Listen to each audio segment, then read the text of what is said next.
This is Fresh Air. I'm Terry Gross. My guest, comic Neal Brennan, is mostly known for being a behind-the-scenes guy. With Dave Chappelle, he co-created and co-wrote the sketch comedy series Chappelle's Show. And he co-wrote a sketch for Saturday Night Live when Chappelle hosted just after Donald Trump was elected president. Brennan has directed episodes of Inside Amy Schumer. He wrote some material for Seth Meyers' 2011 performance at the White House Correspondents' Dinner. Now he's working with The Daily Show. But Brennan is also stepping out more as a performer. He has a new comedy special on Netflix called 3 Mics. He literally works with 3 different microphones. One mic is for his one-liners, one for stand-up, and one for more personal stories about things like depression and his family. Let's hear a clip from the stand-up section. I hang out with a lot of black dudes. Yeah, white people are always like, what's it like? It's like, we don't do anything crazy. We just like eat and talk. Like, I don't have to rap. Let's play a game called Sounds Racist, Isn't Racist. Ready? Such a horrible setup for a white person to give. No, here it is. There have been a lot of good slave movies lately, right? Sounds racist. I just enjoy them as movies. You guys think think it's a documentary. I get it. Here's what I've learned hanging out with black dudes. When a new slave movie comes out, can't be your idea as the white person to go see it. Can't be like, if I got a movie for us, follow me. Hi, could I get 14 for Django, please? Thank you. Slavery is such a big deal. It's such a big deal. If I were black, I would talk about it constantly. I really would. And a lot of white people go, well, I think black people talk about slavery too much as it is. First of all, if Italians went through slavery, they'd never shut up about it. You know that. You know it. And they'd all have some heroic story of escape too. Like, so finally, my Uncle Fabrizio was like, he wants a slave master. And he walked from North Carolina straight to Jersey. All right. I would talk about it constantly. Constantly. Like, if I were black and waiting tables, I'd be like, all right, guys, here's your check, and don't forget, slavery.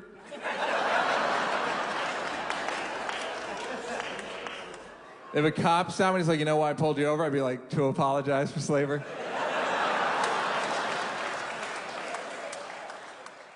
Neal Brennan, welcome to Fresh Air. So, why did you want to do a 3 mics premise? Because there are so many stand-up hours now. I had already done just a regular stand-up hour on Comedy Central, and it was good, I thought, and it was sort of largely ignored. And I was like, okay, well, I'm not going to get away with just talking for an hour. And I had stuff that I wanted to talk about in public that you kind of can't talk about in a conventional stand-up hour. And I would do podcasts or stuff like that, and I would talk about more serious stuff, and people would always say that was really interesting. And then I would listen to like The Moth or storytelling shows, and always felt like it's a thing I'd like to do. So I kind of combined, and then I had all these one-liners left over from Twitter. So it was like I wanted to repurpose them. I didn't want them to go to waste. So one of your mics on the 3 mics is for like autobiographical stories. Some of them are, pretty sad about your life and Thank your you. family. Yes, you're welcome. So was that a way of saying to people, look, there's 3 mics. There's one for stand-up. There's one for like one-liners, and then there's one for like more serious stuff. Don't expect the big laughs and the more serious. Like, don't start heckling me because I'm telling you like more personal stories. Like, I'm on that mic. I'm on the mic set aside for that. We'll get back to the one-liners. Yeah, it's expressly for serious stuff. A funny thing happened. I did the show in Chicago in August, and a woman brought her like family or something. And when I got off stage, I had messages on my Twitter, my Facebook, and my Instagram from this woman basically saying, like, you have to stop with these serious stories. Like, this is crazy. I brought my family, and you're telling all this sad stuff. So, like, people who didn't know, it was a bit of a shock. But for the most part, people appreciated the serious stuff. And I found a lot of people start liking it more than the stand-up, which is kind of insulting. But no, but they like it more. Like they start to kind of you build up a sort of a you metabolize it in a certain way, and then you're like, I can't wait to get to the sad stuff. So in your show, you're the guy on stage, you're the guy behind the mic or the mics. But really, you had become best known for being a behind-the-scenes guy, writing for Chappelle's show, directing Amy Schumer's show. And so how did you start going back on stage and doing stand-up? Well, I did stand up a little bit during Chappelle's show, and then when Dave left and the show ended, I just sort of felt like I didn't want to do stand-up because I felt like people would just be yelling like, "Where's Dave?" You know, so I waited a few years, and then I started back up in like 2007. The way Chappelle's show ended, I felt sort of like, bereft, and I felt like, oh wow, like when you do a show with someone else, you're kind of totally dependent on you're at their beck and call, and it's their whims, So if you're doing a show with Dave and he decides he doesn't want to do the show anymore, there's kind of nothing you can do about it. So I felt like I need to be more, self-determining, and the most self-determining thing you can do in comedy is just do stand-up. And I had a lot of stuff that I wanted to say too, and I had more of an output than just sketches. Well, I'm going to ask you about a sketch that you did with Chappelle, but I want to ask you about writing with him for the show. You co-created the show as well as co-writing it, and so many of the sketches were about race, and so you were like the white person writing from a black point of view. Were there times it was uncomfortable to be a white person writing sketches from a black point of view, in the sense that there's always comedy you're allowed to do, for instance, about Jews, but only if you're Jewish, or about gay people, but only if you're gay, or about black people, but only if you're black? I could go on. No, please do. What else? No, yeah. I mean, there was never. It wasn't too awkward because it was just me and him. So it was like I was never making. It was more just like pitching jokes, like, "Hey, how about this? How about this? You want to do this? You want to do that?" It was never. I would never take big swings. In terms of racial jokes, like, black people do this. It was never that sort of bald. It was more like a premise, and then we would sort of know.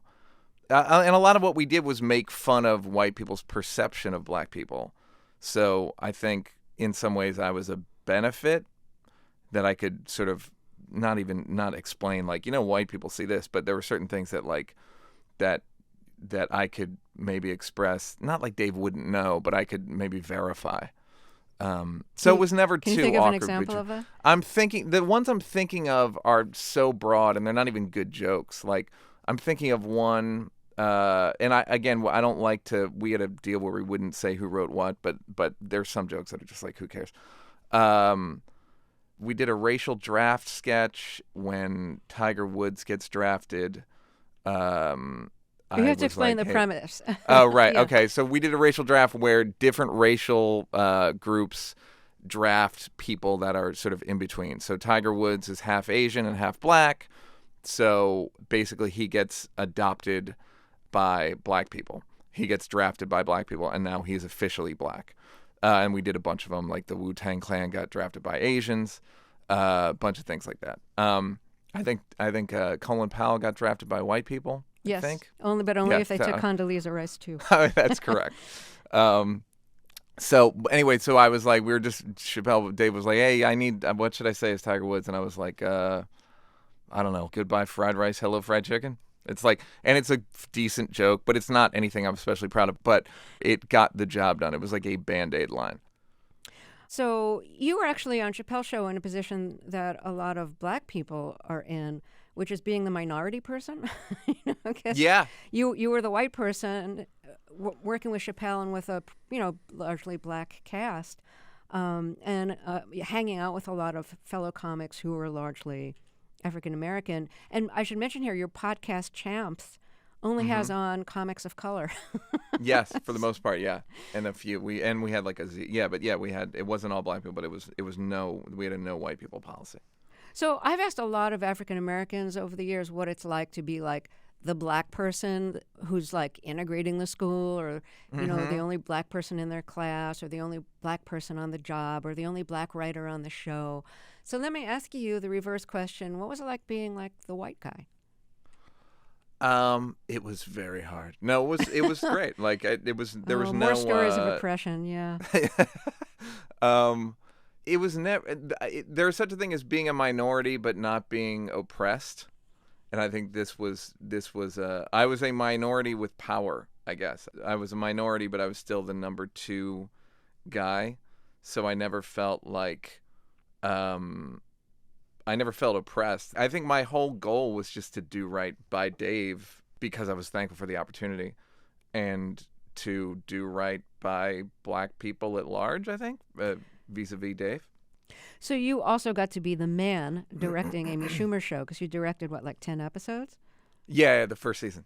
And there's so much real, like, girl and feminist stuff on that show. Did you feel like you learned things about women by doing that show?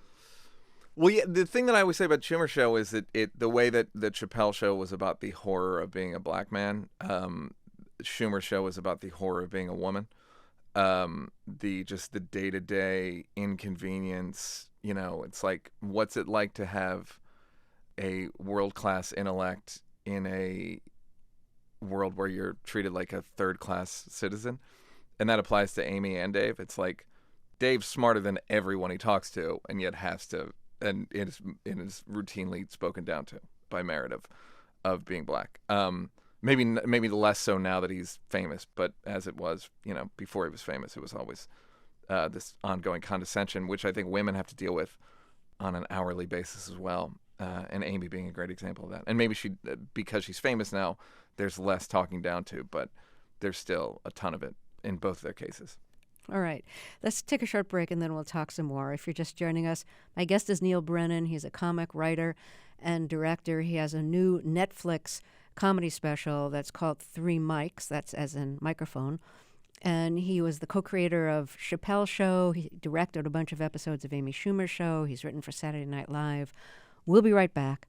This is Fresh Air.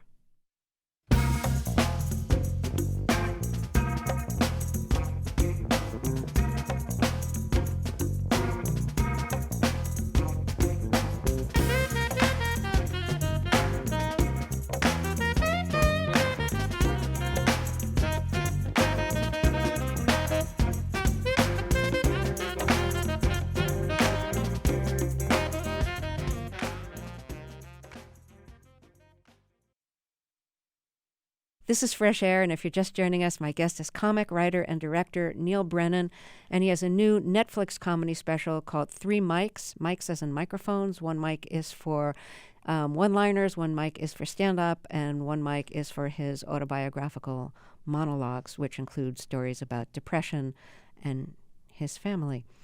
He also co-created Chappelle Show and directed episodes of Inside Amy Schumer.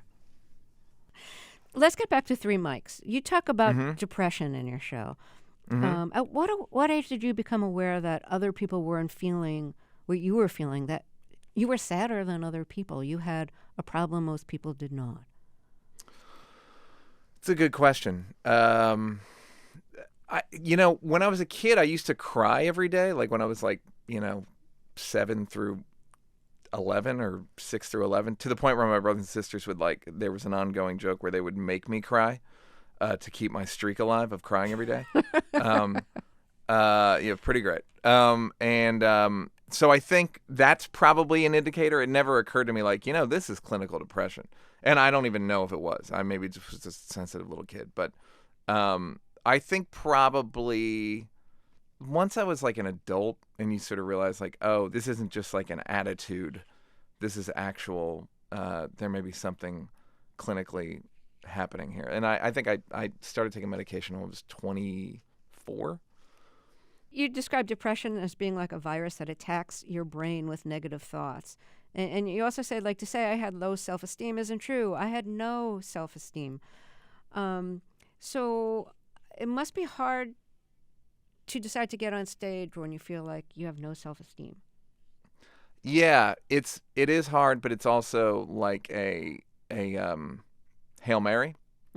it's a bit of a like, well, screw it. Let me see if this works. Let me see if like, gale force approval works. And a lot of times it does. I mean, that's the truth. It doesn't last long. It is a bit of a sieve where it's hard to bank good feelings or approval, but it certainly is a short-term fix, getting approval from an audience. Does it feel better when you're on stage delivering it yourself than when you've written it for somebody else and they're getting the laughs? Yeah, it's definitely more direct. I liken it to when you write a joke for somebody else. It's like like the Wile E. Coyote dynamite plunger, where he pushes the plunger down and then you see the fuse go, and then there's an explosion in the distance. That's like writing a joke for somebody. When you tell the joke, you're in the explosion, and you get all that approval for yourself, Terry. So you know a lot of comics, and a lot of comics have depression. So do you have a theory of why that's so? Comedy is almost like the valve, so you're like desperately trying to feel better, and I think you'll like think in different ways, you'll think in unique ways, and that will beget comedy, because it's this desperation to feel a little bit better. There's also the theory, which Chris Rock has mentioned when we was talking about Robin Williams. He said, if ignorance is bliss, then consciousness can be miserable. Like real paying attention and real observation and deep thought and deep consideration can be a bit, miserable making. Well, that's the thing about really good comics is like you guys see beneath the surface of things and have the verbal facility and irony and comedy to kind of turn that into something that everybody gets and can, or at least a lot of people get and can identify with, and plus you can make it funny, so there's a moment of relief for everybody listening. Yeah, it's like I've gone to the netherworld and I brought back this, I brought back this nugget of thought or comedy or whatever.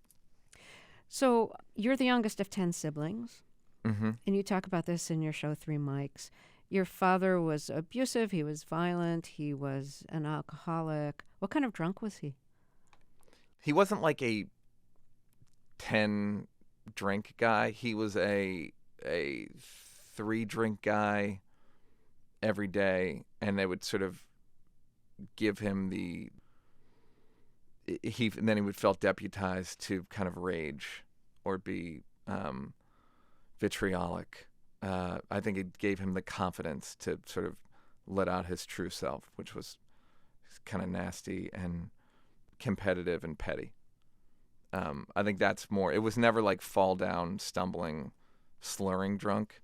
It was just more like bullying drunk. Did watching your father be a mean drunk affect how you felt about starting to drink? Yeah, like I drank a lot in age? high school. Yeah, no, I drank a lot in high school, mostly just to like, I guess just to like fit in. But I've maybe gotten drunk 3 times in my adult life, twice maybe. Like I can count. I just don't. It just doesn't do anything for me. Like I like my personality, and B, I need energy. I don't need depressant. So yeah. If your father became very insulting when he got drunk, and he got drunk a lot, did he insult you a lot? And did he insult you colorfully? Like, were they interesting insults or just mean ones? My father was sort of a lot of what I think a lot of the things he said were sort of stolen from like Frank Sinatra records. Like just sort of, I remember hearing a live, like Frank Sinatra live from the Mirage or some Vegas show and going like, oh, this was like this is like where my dad's sort of style came from. You see it actually with Donald Trump too. Like where you can see like he believes in that like sort of rat packy. Donald Trump, like you look at his press conference, he's just emceeing, like he's kind of doing like a rat pack thing where he's kind of insulting people and a bit like Don Ricklesy. So I think generationally, like my father, were he alive, he'd be 80. My dad would be 87 now, so he's older than Donald Trump. But yeah, like that was sort of their paradigm of cool and funny. Was that kind of like rat packy thing. He would get in on that crying thing. I remember him saying I'd be on the Olympic crying team, which is not a great joke, but I think he thought it was funny. So it was just like, kind of a cool little snap. But, I was because I was the youngest, I was kind of like the mascot of the family. I was precocious. I was kind of cute. I had a bob haircut. And so I think my father, there was like a grudging respect he had for me because my brothers and sisters were all nice to me. And I think I was sort of considered wise and intelligent from a fairly young age. So I think I was a bit of like the opposition leader. Like he knew I was against him. He knew I didn't approve of him, but I think he had to kind of respect me because he knew I was fairly intelligent. My guest is comic, writer, and director Neal Brennan. We'll talk more about his family and about co-creating and co-writing Chappelle's show and what it was like for him when Dave Chappelle abruptly left the show after we take a short break. I'm Terry Gross, and this is Fresh Air. This is Fresh Air. I'm Terry Gross. Let's get back to my interview with comic, writer, and director Neal Brennan. With Dave Chappelle, he co-created and co-wrote the sketch comedy series Chappelle's Show. He directed episodes of Inside Amy Schumer. Lately, he's been working on The Daily Show and doing stand-up. His Netflix comedy special is called 3 Mics. He uses 3 different microphones in the show, one for one-liners, one for stand-up, and one for stories about his life, including dealing with clinical depression and growing up with a father who was an abusive alcoholic. In your autobiographical monologues in your show 3 Mics, you describe your father as a narcissist. Was that your diagnosis?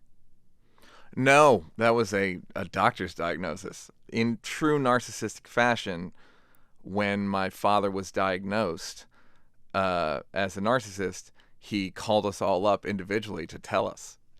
And he did it with true pride. Like, he was like, hey, are you sitting down? I have some news. I'm a narcissist. So it was like, it was incredibly ironic. But yeah, he was a proud narcissist. I think he liked it. I think it made him feel like confident in himself. Like, I think he was like, it was somehow affirming to him that, like, I knew it. I thought I was great. If that makes sense.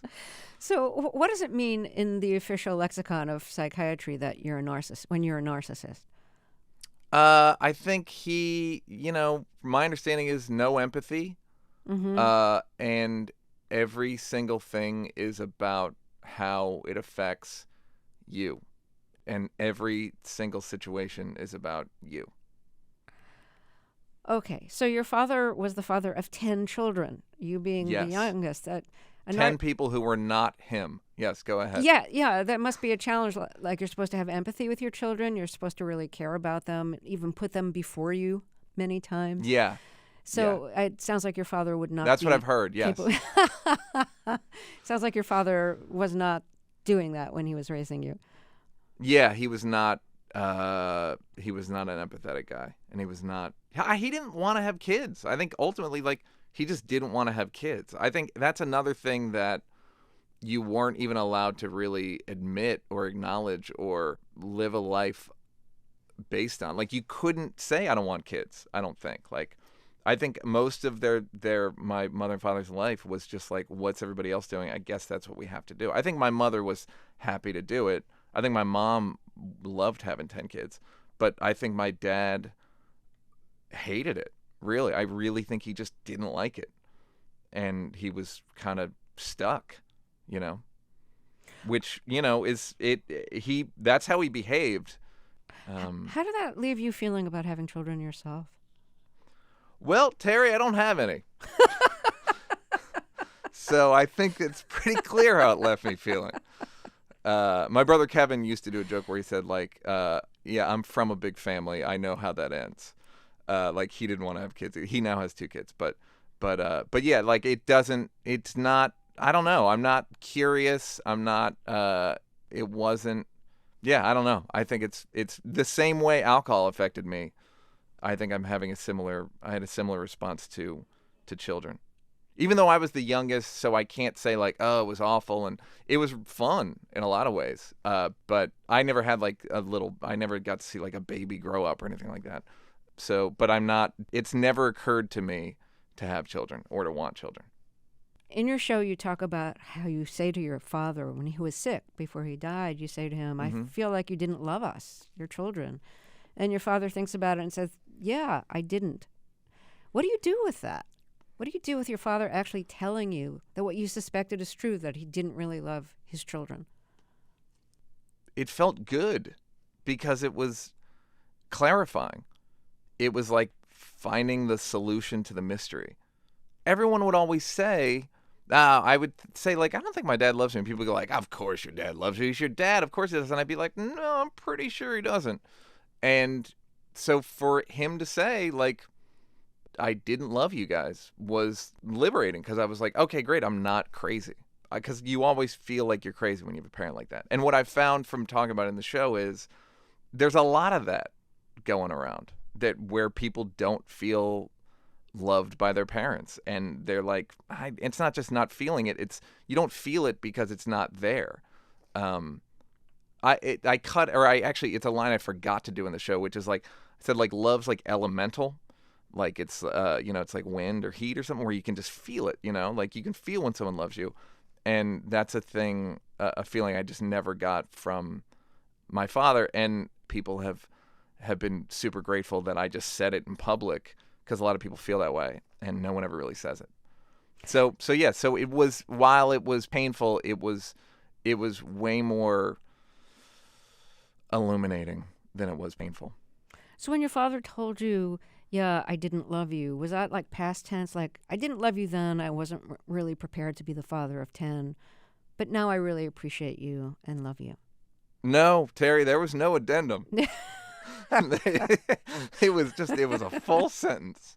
It was, I didn't love you, period. Now, where were we? And then we just, you know what I mean? Like, there was no about this weather. There was no, it wasn't a paragraph. It was a full sentence, and then it was on to the next thing. I'm assuming you're okay with me laughing about this. No, yeah, of Easy course, for me to laugh at your jokes about your father not loving you. Yeah, no, it is funny. It's funny. Like, I mean, it's awful, but it's funny. Okay. So, early, when you were, I don't know, in your teens or 20s, I assume this was after you dropped out of film school, you worked the door at a comedy club in Greenwich Village. Yes. So you must have met a lot of comics doing that. I think that's how you met Chappelle, right? Yeah, that is how I met Dave. But yeah, the average, I mean, this is in the early 90s, so the average, Jon Stewart was around, Ray Romano was around, Louis was around, Dave Attell was around, Chappelle. That was like an average show back then. But none of them were famous. So when you met Chappelle, what clicked and got you working together? Well, we were the only young guys. We were like both 17 or 18. So I think we had a shared sensibility in terms of, like, whereas I'd gone to film school, we just had similar taste in movies and like what we liked or what we didn't, or things that we thought were hacky or things that we thought were like done to death or whatever. And we would just talk and we'd like walk around for hours. And you did a movie together that didn't do well, and then Yes. went your own separate ways, and then got back together for a Chappelle show. You co-created it with him. What does that mean? You came up with the premise together? Yeah, basically, we pitched a pilot to HBO and Comedy Central. HBO looked at us like we were like out of our minds, and then we pitched to Comedy Central. They bought it, but we basically just pitched, like, it was sort of, the idea was like a joke book come to life. So we would do any sort of idea either one of us had. Dave always called it a joke dispenser. So it's figuring out, just like, we had a point, what's the best way to illustrate that point? And when we did the pilot, there was no audience. And we did the bloopers from Roots. That was in the pilot. We did the Kinko's / Pop Copy training video. And I think we did the reparations news thing. And when we went to series, we decided to do it in front of an audience, and which was a great way to do it. My guest is Neal Brennan, who co-created Chappelle's Show. Let's hear a clip from Chappelle's Show. This is a sketch in which Dave Chappelle hosts a game show called I Know Black People, in which the contestants are drawn from different groups, white, Asian, black. Each contestant claims to know a lot about black people. We'll hear Chappelle introduce the panelists and then ask each of them a question.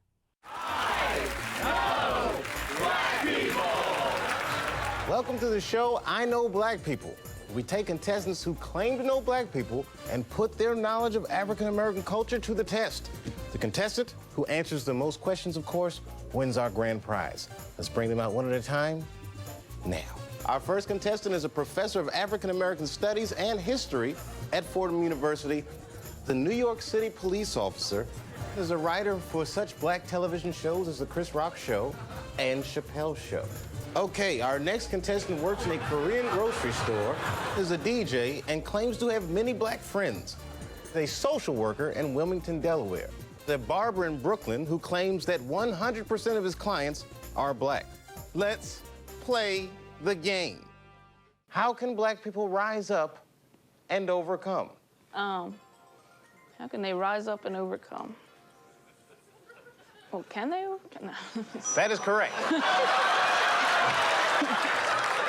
Reparations. That is acceptable. This is a rap lyric? No, I'm sorry. this is a general an question. Actual question. All right. There's a complex answer there. That is correct. Staying alive. That is correct. That is correct. Well, stop cutting each other's throat. That also is correct. How can black people rise up and overcome? Get out and vote? That is incorrect. I'll talk more about Chappelle's Show as well as other things with comic writer and director Neal Brennan after we take a short break. This is Fresh Air. This is Fresh Air. Let's get back to my interview with comic writer and director Neal Brennan. He has a new Netflix comedy special called 3 Mics. With Dave Chappelle, he co-created and co-wrote the sketch comedy series Chappelle's Show. You had an agreement with Chappelle not to divulge who wrote what. Yeah. Why was that Except for important to you both? the goodbye, hello, fried chicken joke. Right. Yeah. That masterpiece. It was important. I knew from writing the movie that didn't do well called Half Baked, that didn't do well in the box office, but like it's still popular. I knew when we wrote together that he would get all the credit in comedy and I would get all the credit in showbiz. So like in comedy clubs, it would be like someone's referred to me as Dave's typist in the past. That he would get all the credit because he was a really well-known comedian, and I would get all the credit in showbiz because I was the white had to do with it. I was a white person, so therefore they're predisposed to give me credit over a black guy. And I was also like the writer, and in LA, the writer is like the sort of organized taskmaster and the one who organizes the talent's voice, Dave being the talent. Because people don't want to believe that you're both talented. They want to believe that there's this simple explanation of like Neal's Dave's typist, or Dave's this crazy genius that Neal types for, or Neal is this puppet master who is telling Dave what to say and how to say it and where to say it. And both are insulting. So I was like, let's just keep it anonymous so that people can't, kind of divide and conquer. And it's just a respect thing. It's like, how do I keep my respect and how do I keep it so that Dave gets respect? So since so many sketches were about race, did you and Chappelle have a lot of like deep discussions about race? Yeah, but the thing is, we'd been having them. We'd been having them since 1992. Mm-hmm. Like I knew him when the Rodney King verdict came out. I knew him when the OJ verdict came out. Like I think I had dinner with him the night the OJ verdict came out. I remember when Rodney King happened, he was in LA. I remember talking to him like that day or the next day. So we'd been having long, deep discussions, and that were kind of ongoing. Like there were sketches we did, like we did a real world sketch, and that's a discussion we'd been having for 8 years by that point. How black people are portrayed on certain reality shows. So yeah, so these were it wasn't like, oh, we have a show, we better talk about race. Dave's wife at one point said said to Dave, all you and Neal talk about is girls and work, work being race in this case. Like that's kind of all we would ever talk about. We're sort of gender and race. So it was a natural extension of an ongoing conversation. No, my impression from things I read was that Chappelle at some point thought that white people were misinterpreting the sketches and maybe sometimes like laughing at him instead of with him on certain things. Can you clarify that? Yeah, I think, it's hard when something goes out to that broad an audience. You can't control what people make of it. The most troublesome example of this was me and Dave were in, I think, Tempe, Arizona, and we were at a nightclub, and some sort of dusty white dude came up and was like, hey, man, I like that sketch about the blind white supremacist who leaves his wife because she's a lover. And it was just like, ugh. Like, literally, like, even just saying it just now, my like, I get the chills. It makes me so uncomfortable. And it's one of those things where it's like, so what do you do? Do you stop? You can't control how people interpret things. Right, and the sketch that you're talking about was about a blind white supremacist who, because he's blind, doesn't realize he's actually black. Yes, it's like an he's eviscerating. He's insulting his himself without realizing it. Yes, exactly. He's black and then leaves his wife because she likes black people. Right, It's and the larger thing here is that like people who are racist are stupid. They're not seeing. Yeah, exactly. And sure enough, that's what happened. So there were a few things like that where it's like, what do you do if you're a black artist? And I think a lot of black artists reckon with this is like, what do you do? Do you just keep doing your thing and accept that there's going to be a certain amount of the audience that doesn't understand what you're doing at all? Or do you kind of fold it up and go, if you don't, this is too important for you to misinterpret, so I can't risk it, which in some ways is, I think, the path that Dave took, which is like, I can't deal with this misinterpretation. It means too much to me, and it's too painful. Do you think that's why he kind of left the show and went to South Africa? Yeah, I think so. I think that's I think it was like it was a lot of stuff, but I think that was one of them. Yeah. Because he went to South Africa, because he went to Africa, and there was a white person, I think I got labeled as that white person, and it was like, no, we were writing sketches the day before, we were fine, like we were getting along fine, there was no racial tension between us, but that was a tough situation for me emotionally too. Like me doing co-creating a show, and then the show just dissolving in a day. Well, he didn't tell you he was leaving, right? No, he didn't. And I was on set waiting for him when I found out he was in Africa. I didn't know he was gone until he was gone. That must have been very strange for you to have something so abrupt and so important. I mean, it was a long friendship. Yeah, it was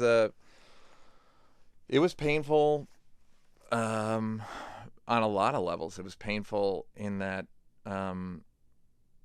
this thing that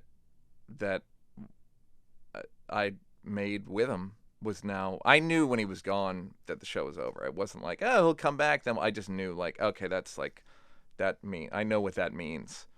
And yeah, it was painful on a personal level. It had been painful before then, but it wasn't like racially painful. It was just painful. It was kind of personally painful in that when we had to renegotiate with Comedy Central, it was basically a divide and conquer thing. And we were divided and conquered. I think I was conquered. I think there was some contractual stuff that was really painful. And that was the going to Africa thing was just like the final nail in the coffin. I think we need to take a short break here, so let me reintroduce you. My guest is comic, writer, and director Neal Brennan, and he has a new Netflix comedy special called 3 Mics, as in microphones, M-I-C-S. He also co-created Chappelle Show and co-wrote for it. He's directed episodes of Inside Amy Schumer. He's been writing for The Daily Show. He's done writing for Saturday Night Live. We'll be Tell him what else, Terry. Yeah, I'm done. We're going to take that break and then be right back. This is Fresh Air. This is Fresh Air. Let's get back to my interview with comic, writer, and director Neal Brennan. He has a new comedy special on Netflix called 3 Mics. With Dave Chappelle, he co-created and co-wrote the sketch comedy series Chappelle Show. When we left off, we were talking about how painful it was for him when Chappelle abruptly left the show's 3rd season in 2005 and went to South Africa. You had said for a long time that you might become friends again, but you'd probably never work together again. But right after the election, when Chappelle hosted Saturday Night Live, you wrote one of the sketches that he was in. And that was just rebroadcast last Saturday, so it was great to see that again. Oh, good. Someone looks like I'm getting $1,100. Thank you. I guess you didn't know it was rebroadcast? I didn't know, no. Okay. Well, good news for you. Great. So how did you get to work with him again on Saturday Night Live? Well, we'd been friends, and, when I did 3 Mics, he was very supportive. He came when I did it in Montreal. He came when I did it in L.A., and then he came to the opening in New York. And I was grateful because it's, I think because of the way Chappelle Show ended, I get branded as kind of either racist or I'm a jerk to Dave or all this stuff. And it's like, no, me and Dave, so these, Dave's fans would be sort of, had sort of a bad feeling about me. And I think by him coming to the show and getting his picture taken with me and all this stuff and sort of endorsing it, it was sort of like, hey, just so you know, me and Neal are cool and we've been cool. So I was grateful for that. And then when he was hosting Saturday Night Live, he, asked me to help. And I want to see him do well.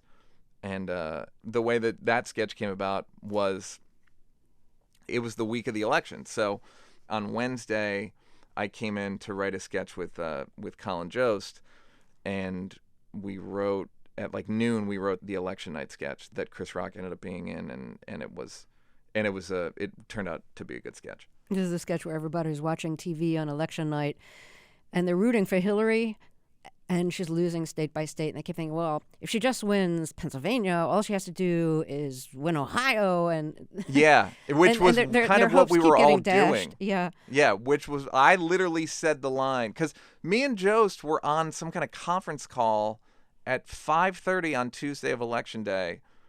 It's 5:30 in the afternoon, and Frank Luntz said that Hillary was going to win by 5. So we were like, okay. So we get off the call, and I go, yeah, there may never be another Republican president based on Democrat. Literally just saying things I'd read in the Atlantic, and just being like a liberal white stereotype. And then the next day we put all that sort of stupidity into the sketch, or the naivete, I'd say is what it was. And you gave it a really interesting racial edge too. Would you explain?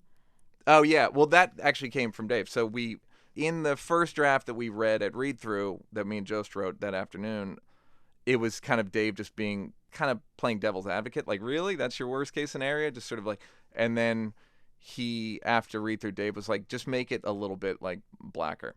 And then Chris signed on, I think on Thursday or Friday, he said he'd do it. So then we added some lines for him when he got there Saturday. And so, yeah, so it turned out, it worked out well.